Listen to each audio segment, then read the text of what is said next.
Hello, is this Dr. Chung? Well, yes, it is.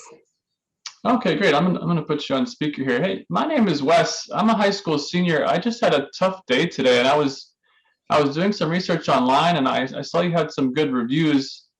I'm curious. I see you have a master's in APP. What does that mean?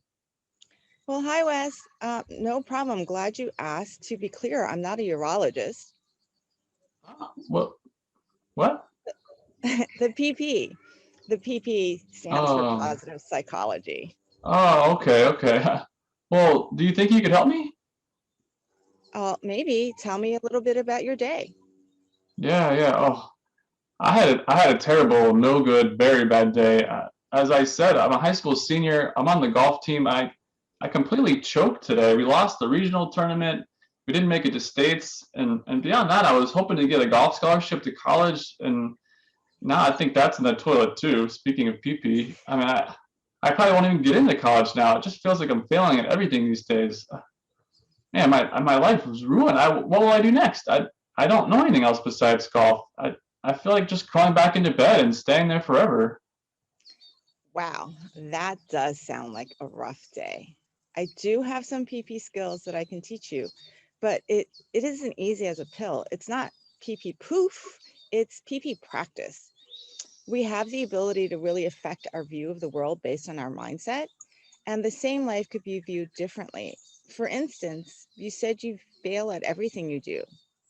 Yeah, I mean, I can't do anything right. I'm just terrible. I mean, that's why I couldn't break 90 today and lost regionals for the team. I feel like a complete failure. Wow, complete failure. That's pretty big, but let's unpack that a little. You say you fail at everything you do, right? Well, yeah, isn't that obvious from what I just told you? Well, let me ask you, how did your team make it to the regionals? Well, we won the district tournament. And how did you play in the district tournament? Well, I played pretty good actually. I shot 75. So that doesn't seem like a failure. Well, no, I guess not. Well, let me ask you this. Did you have any other high scores during the season? Hmm. Yeah, well, yeah, man, this one tournament I had been studying so much during the week and I got so little sleep and practice and I totally bombed. I shot 85. And what happened the week after the 85? Well, I got some more sleep and I focused a little harder, practiced a little harder. I was able to shoot 77 in the next tournament. Well, you see, Wes, when you get stuck in negative thinking, you overlook a lot of the facts. You only focus on the bad things and forget about the good things. So when a bad day or moment snowballs and you think everything will go wrong, we call that catastrophizing. And Hmm. lots of people get caught up in this type of thinking trap. What you've overlooked is you don't always fail every time you play golf, do you? Yeah, catastrophizing. I could see that. I feel like my life is a catastrophe right now.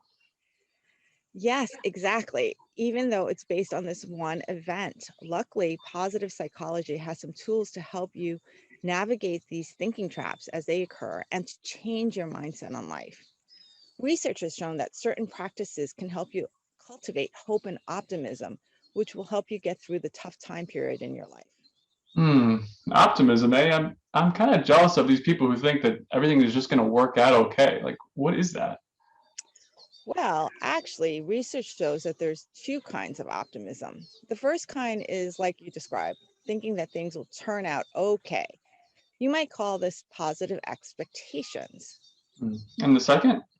The second concerns how you interpret the events that occur in your life. You might call this positive explanations. Hmm. For instance, when you think your bad round of golf today is going to occur again and again and again, that's your that's a negative expectation. If you think that you're always going to have good rounds of golf no matter what, that's called positive expectations. Neither of them are quite true. Whether you think this influences you on your ability to do things like get good grades or your future rounds of golf, that's something you can explain against those events.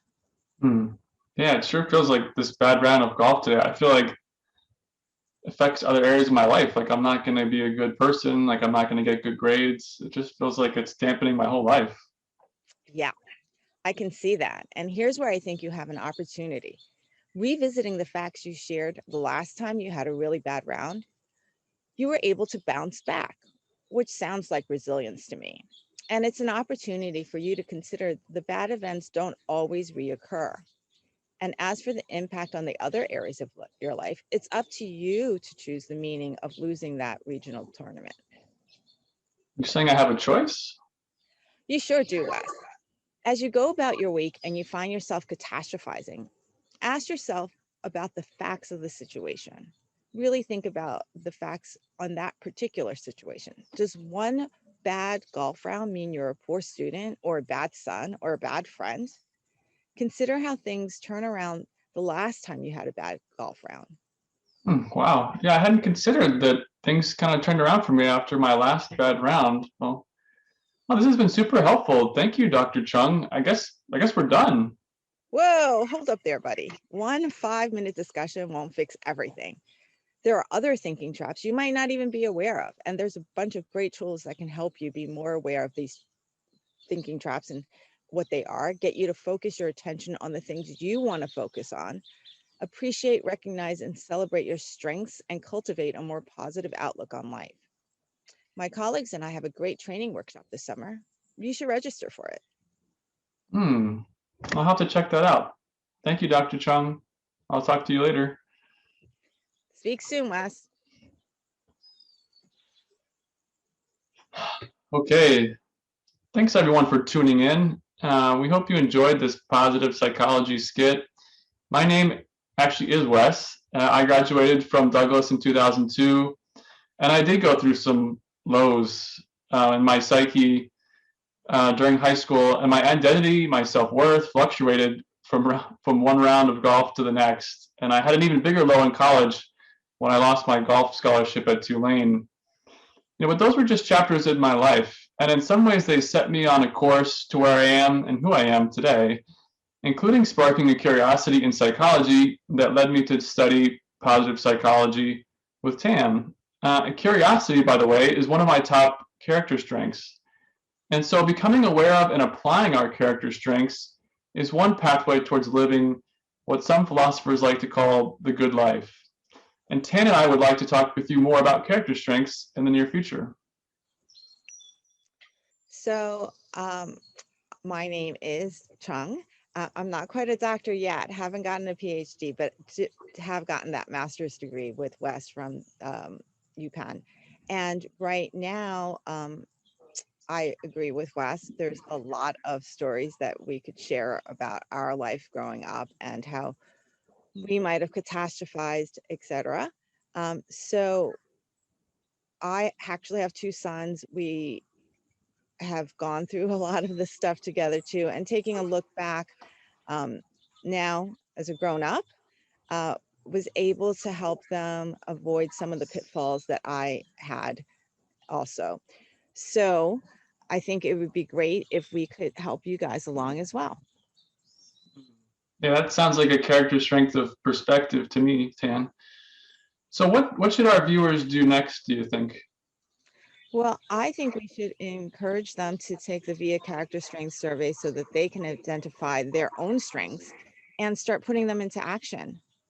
Yeah, that's a good idea. So if you go to www.viacharacter, all one word, .org, you can do a free character strength assessment for yourself.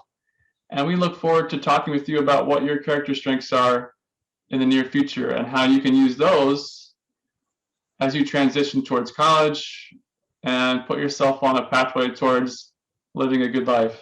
So thank you so much for tuning in today. We look forward to talking with you again in the future. Take care.